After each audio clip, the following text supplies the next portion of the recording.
What's up, my friends? Chris Williams here. I wanted to get on a little bit and I guess babble a little bit. I don't know.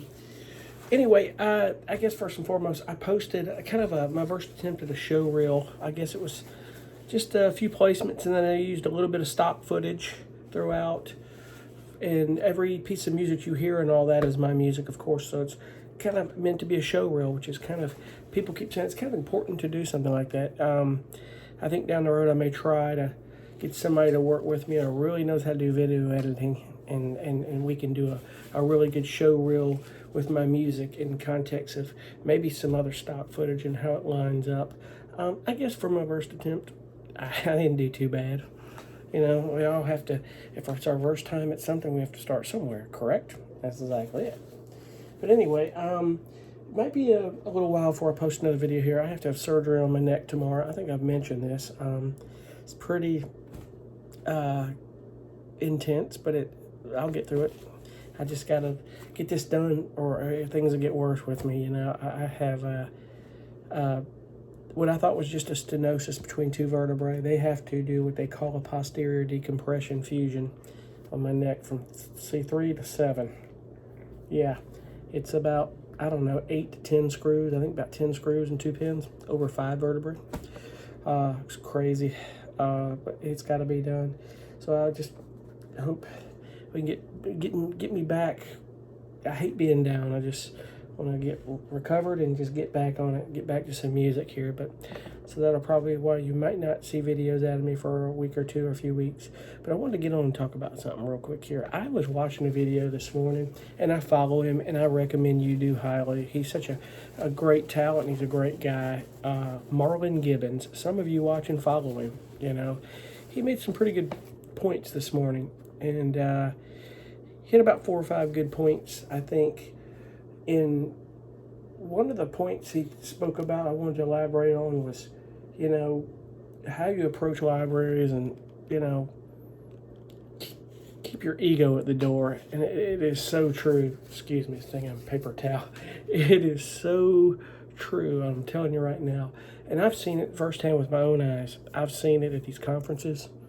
You know, you see a lot of these people in the industry at the Production Music Conference each year in Los Angeles with the Production Music Association. You've got panels where there's music supervisors there, and between the panels and throughout the day and over lunch, you're probably sitting at the table at lunch with these guys, and one of them's a music supervisor, a composer, a music library, or, you know, and some pretty sizable people in this industry.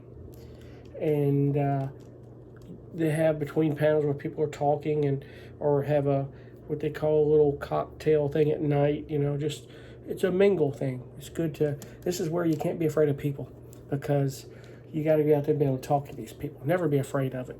And my point here is, at the end of the day, all these guys are human. They're just like you and I. They're human. And one of the best pieces of advice I can give you, and I think Marlon put it in a different way by saying, leave your ego at the door. Do not BS these people. You know what I mean? Don't BS them. One of the worst things you could ever do, whether it be an email, a phone conversation, or standing there talking to them, never tell them you do everything. If you can, that's great. But have some reserve. You know, they want to know what you're the best at, because it may be what they're looking for.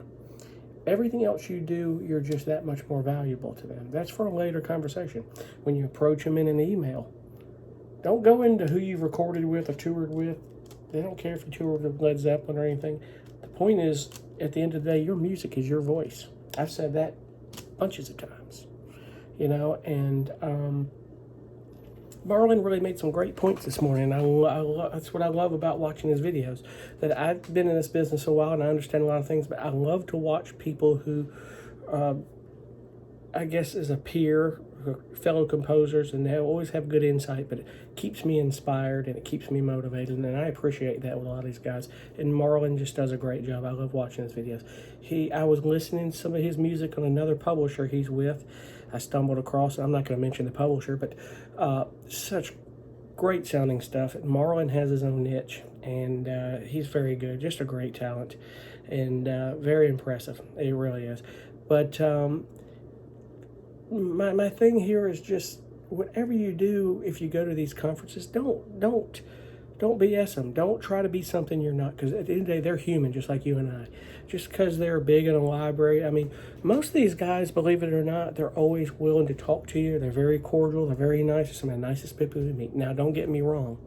In this industry, you're going to find some people, and most of them are with these bigger libraries. They have all these people working for them. They're at the conference, and sometimes they get this big chip, and they're walking around, and, you know, yo is me kind of thing. But for every one person that's like that, that's the I'm unapproachable kind of thing, or if you start asking them questions, they kind of just brief you like, yeah, you know, maybe just send some stuff if you want to. You're going to have 30 people behind them that are way nicer and always willing to help you, never willing to hide anything. And I can tell you right now, I've sat there and I've talked to people, some people in some of the biggest libraries, like APM Music, for one. You know, it's a big library, and I have built a rapport just every time I go to the conference every year. It's going to be about 2 years or more for a gap between the last conference in 2019 to the next one. But she always sees me, gives me a big hug. Chris, how are you doing? Because we made a connection just talking. I had walked up to her, and she was a redhead, and her last name was Red. And I said, is that really your name, or is that it's because you're a redhead? And she's like, that's about the sweetest thing that somebody's ever said to me, you know. And I didn't know who she was. I hadn't seen her badge. It didn't really matter. She's head of the custom music department. Sweet as can be. And we just talked for eons and just kind of talked about music. And every year I see her, and every year I keep asking her, I'd love to be a part of your custom music team and write music for you. And you just have to keep trying, you know. You're not always going to be able to, they may not bring you on, but they know you. They build a rapport, they're human. I didn't look at her and say, I know how to do everything. Hire me. I told her what I was best at, you know, and I had some fellow composers that became friends of mine over time, and I introduced them, you know. And when you're at these conferences, it's probably a good thing to introduce and say, hey, this is so-and-so. He's really good at doing trailer in music, and this guy was. And, you know, of course, they appreciate that you're looking out for your friends, but when these people in the industry, believe it or not, they see you like introducing people and you're calling out what they're good at and best at in your eyes, it draws attention to them, and you're helping somebody. And that's what a thing I love to see about people like Marlon, is that he loves to see people succeed, and he doesn't have anything to hide. That's why he does his channel. He wants to convey good advice based on his experience. Now, I, for one, am not the be-all, end-all. I'm in this game just like the rest of you, working hard, getting a lot of my music placed and doing my thing. But it's just some things in my experience I've come along. Like, I tell you, from my own eyes, I've seen it at conferences where I was talking to some people who were standing there next to me. You can kind of, you know, when you're talking to people and you're in a conversation and you're not talking, but the conversation kind of sometimes comes a blur and your mind might wander. In the corner of my ear, I could hear, I'm pretty sure it was either the big library or music supervisor. I think it was a music supervisor, because of the pattern of the conversation. And the guy was just started canting off like, I can do all this and all that stuff and everything. And just trying to build a sales pitch like he was selling himself to a Fortune 500 CEO or something. And when that guy walked away, like the first thing that came out of their mouth, what one of them said, and I don't know which one, but it just was like, how many times have I heard that before, you know, and just walked off. And you know, I knew what they meant right then and there. You know, they know when you're not being yourself. You yourself can pretty much kind of sense when people they're trying to be and something they're not, or trying to build a front. Just, we're all human. They don't care where you come from. And in fact, I'll give you a little piece of information that, you know, don't go into conference thinking, well, you're trying to fool everyone, think I do music full time. They don't care if you have 4 jobs with it. We're all there to do music for film and TV. Some people choose to do several of their own different businesses. It's not making business, you know, music everything that they do, and it's okay. Don't ever be embarrassed or ashamed of that, because there was a guy that sat in a panel giving advice. That's big placements, really talented composer, and he said, hey, listen, guys, I work for a funeral home full time, and I do this, you know, because I can, you know. It's something on the other job I enjoy doing. I'm like, that's his. That's, like I said, some jobs take certain people to do certain things in life. Working in a funeral home is not something I enjoy. But be it that it may, that's a prime example of being yourself and who you are. He's not afraid to sit up on the stage and say, hey, I do this stuff too. Somehow the subject came about, or it alluded to, what you do besides music or anything that brought you to music. But when you watch these panels, and a lot of these are educational panels, these guys are some of the biggest talent in the world. And, I'm not going to say you're not going to see people that can be jerks, but they...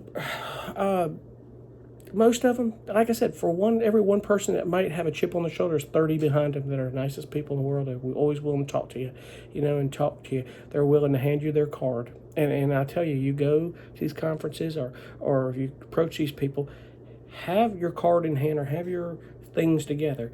I've heard people say, well, when you send these library stuff a demo of your stuff, unless they ask for a demo specifically, don't ever just send a demo. Send finished material. Send it ready to go. If you send them music that you want them to have exclusively, unless it's a non-exclusive and you're doing a different situation. Different conversation there altogether. But I wanted to get on it, there's like a few people that I follow. I recommend you follow. Marlon Gibbons is one, and I'm going to put, I guess, a link to his YouTube in maybe the first comment of this video, or I'll put it in the description. I've got a lot in the description. I don't want to get lost, so I'll put it in the first comment. And there's a few others. I mean, I follow John Fulford when he's posting. Now, John can be a little thick, a little tough, but that's just John's personality. John, I've met him and sat and had lunch with him at the conferences. I mean, a lot of these guys, you'll see him at the conference. John's a great guy, wonderful talent. He's really good at connecting with people. He has that sales business sense, but John's being himself. John isn't trying to be something that he's not, John will pretty much tell you that. Jesse Josephson, I always wonder how I mispronounce that, but he runs that Sync My Music. If you haven't followed him, look up Sync My Music on YouTube. Follow his YouTube channel for a while. That's the only course, if you were to pay to have a course, that I recommend in today's times. Now, that's not to say someone else doesn't have a good course, but I know Jesse had a great course because I went through it just about 4 or 5 years ago to try to find out things that I'm learning in this industry. And I learned things like joining the PMA and some things about structuring music. I learned enough to where it put my musical career in the next level and started really growing it. I started to understand that your music is truly your voice. Once you start learning how to structure the music, it's not hard, and learning how to approach these libraries and just small little details and what small to-dos and not to-dos, so to speak. So, like I say, I follow Marlon Gibbons. And there's a few others that I follow. And I get in Facebook groups, the NSYNC, it's N-Sync or NSYNC Music Licensing Forum, that's a great group to get in and talk, but I will advise you and warn you, if you get into that or if you get into the Music Library Report or any of these groups, there's another group that Dan Graham has, and it's a lot of good insight. There's some really talented, amazing composers in this industry in these groups. I tell you and caution you, don't get on there and be negative. Well, like putting your ego at the door, take your negativity and just put it away. There's no point in being negative, and some things really spewing it all the time is not going to fix your problem, if you really want to boil down to it. So I would venture to say just go in there with an open mind. And there's a lot of people, don't go, well, who's this guy, how do you know, listen to these people. They're not going to state something if they hadn't experienced it already. And I will also caution you to this, in any of these groups, these big libraries, some of these music supervisors, they're in that group, and they're watching everything that you are saying. They, it's like one of those things, be careful what you say on social media. It's gotten to a point where if you get on social media, keep it to something you love to do and just leave everything at the door to yourself. Because some people just don't like other things mixing with business or with music or anything like that, Now, you may choose to believe differently. That's your personal business. You have all the right in the world to do so. Go for it. But like I say, just some things that I followed. I think there's some great points that Marlon made, and I do appreciate that. There's some other people I follow, and in time I'll call them out. But I wanted to get on there, and I wanted to really, my whole point was these people in this industry are human. Be yourself. Don't deviate from it. Be honest in everything you do, and no matter what, do what you say you're going to do. In other words, If you tell these people you're going to send them music, don't not send them music. Send them. Now, you can't control whether they're going to listen to it or not or take it. Don't take it personally. Just over time, don't bombard them or spam them. That's a quick way to get the spam folder. Just over the course of time, reconnect every month or 2 months. Say, hey, how are you doing? Just checking in with you. Be very professional and nice, and there are ways to learn how to do that. Follow these guys I mentioned, and they will definitely give you great advice to do so. I appreciate you guys watching so much. I'm going to be back on here as quick as I can, but, you know, I got to do a little recovery here with the big old neck. I was born with a with a big neck. But anyway, I appreciate you guys for watching so much, and we'll see you guys on the next video. Thank you, and we'll see you soon. Bye.